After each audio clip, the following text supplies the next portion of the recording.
Namaskar. We are studying the various tribes of Rajasthan. In our previous videos, we have studied about the Meena, the Bhil, and the Garasia tribes. And today we will study about the Saharia tribe of Rajasthan. हम राजस्थान की विभिन्न जनजातियों का अध्ययन कर रहे हैं और हमारे पिछले वीडियोज़ में हमने राजस्थान की भील जनजाति, राजस्थान की मीना जनजाति और राजस्थान की गरासिया जनजाति का अध्ययन किया है और आज हम राजस्थान की सहरिया जनजाति का अध्ययन करेंगे। तो हम आज राजस्थान की सहरिया जनजाति का अध्ययन कर रहे हैं।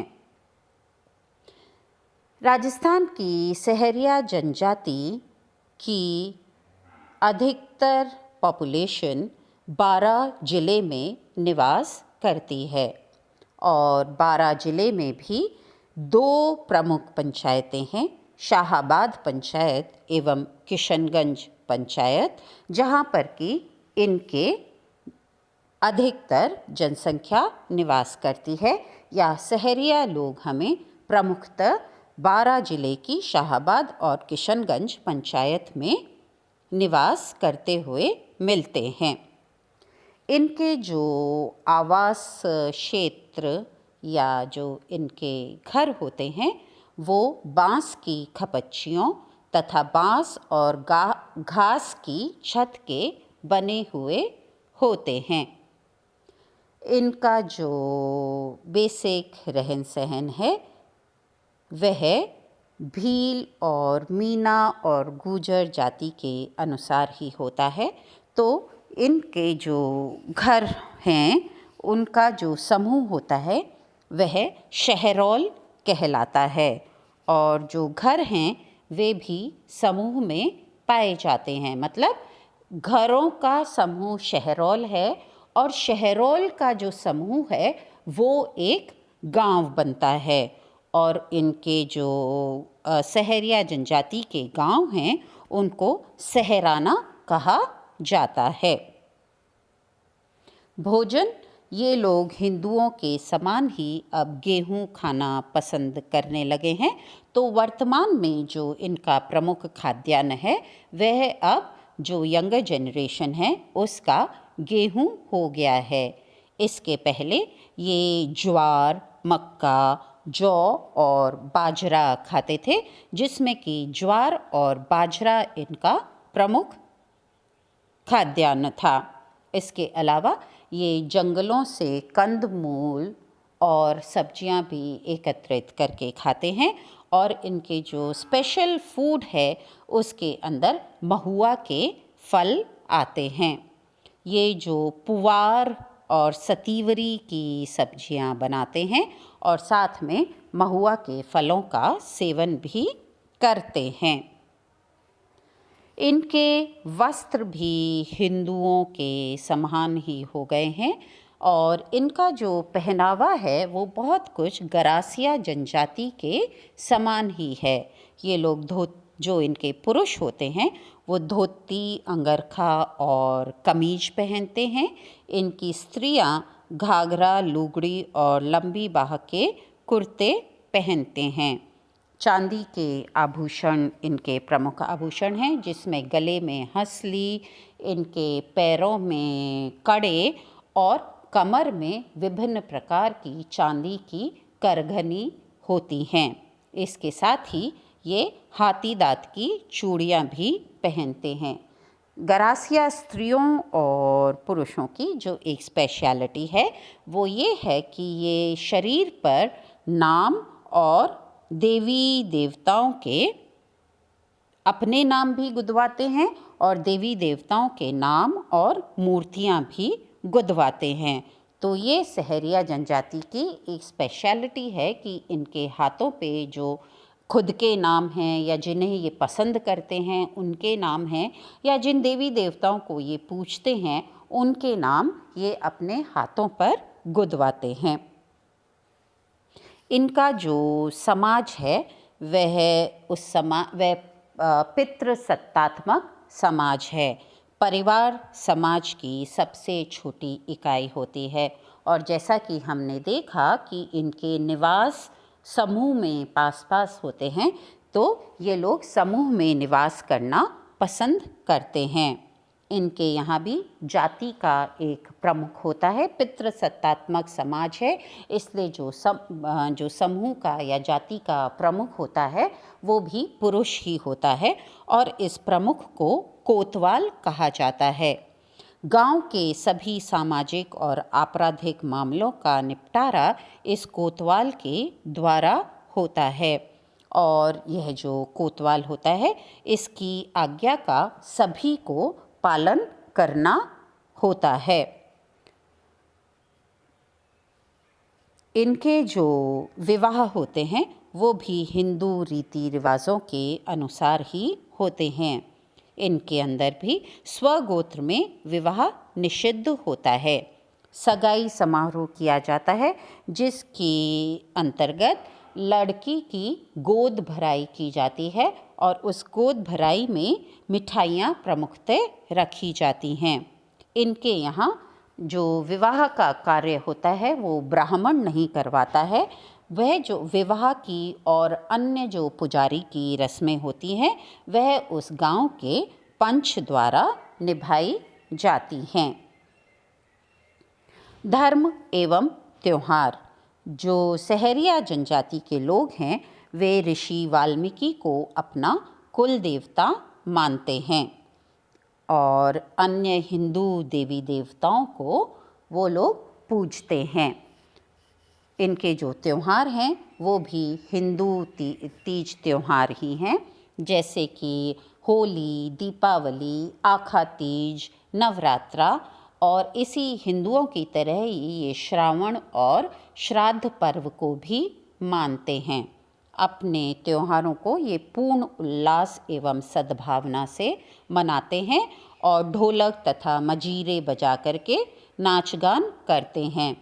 त्योहारों पर ये लोग नए वस्त्र पहनते हैं, पकवान बनाते हैं और साथ में उल्लास के साथ रहते हैं।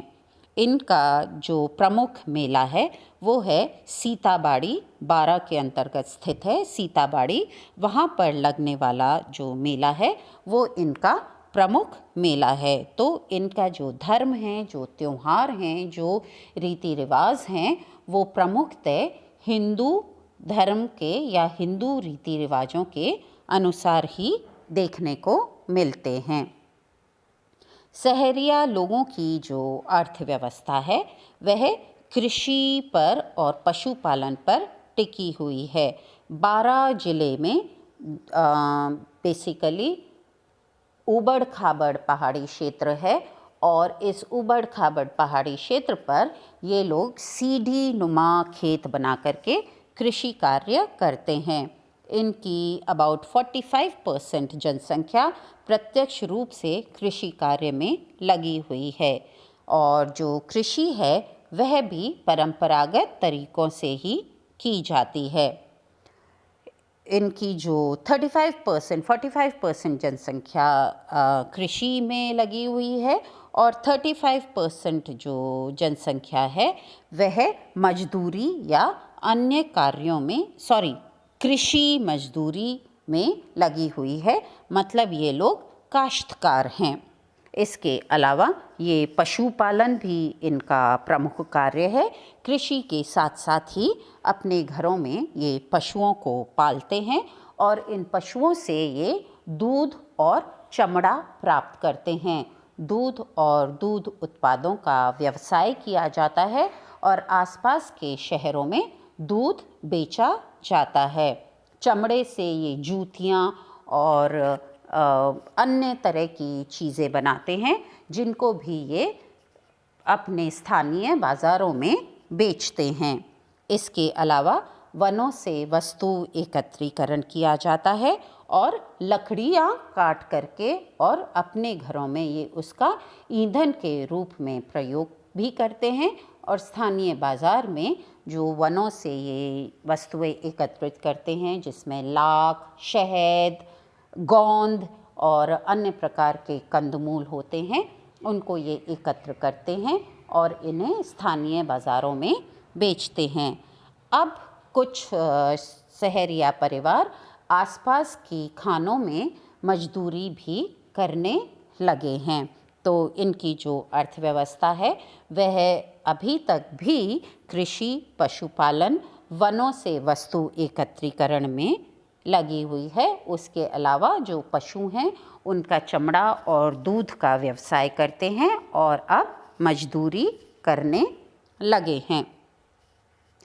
इनकी जो अर्थव्यवस्था है वह अभी तक भी उन्नत नहीं है। इनकी अर्थव्यवस्था को उन्नत करने के लिए और शहरिया लोगों के विकास के लिए सरकार द्वारा कई नीतियाँ चलाई जा रही हैं, कई योजनाएं चलाई जा रही हैं। तो सरकारी और प्राइवेट जो NGOs हैं उन सभी के संस्थाओं के द्वारा इन लोगों में शिक्षा का प्रसार किया जा रहा है।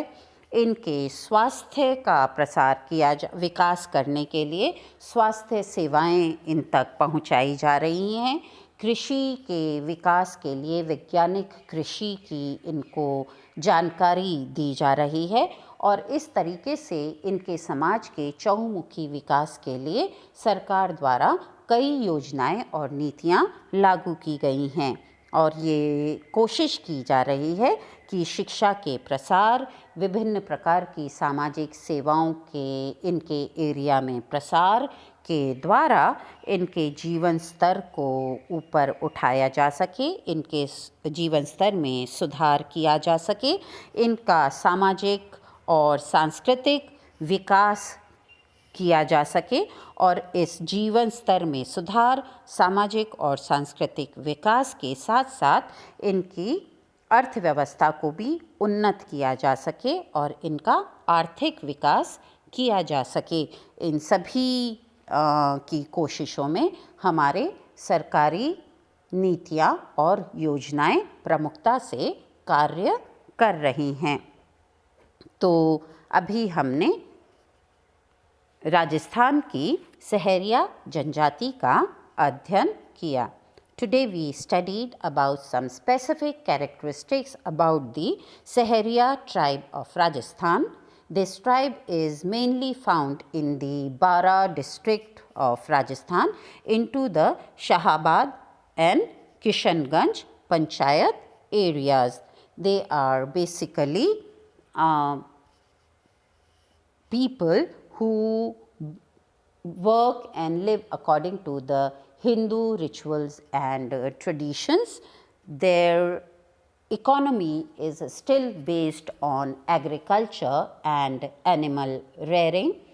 The Sahariya tribe is still into a low level of economic development, and for their economic and social upliftment, many plans and policies are being implemented by the government of Rajasthan, and through these plans and policies, literacy is being provided into these areas, and they are being provided with various social services and education for their economic and social upliftment.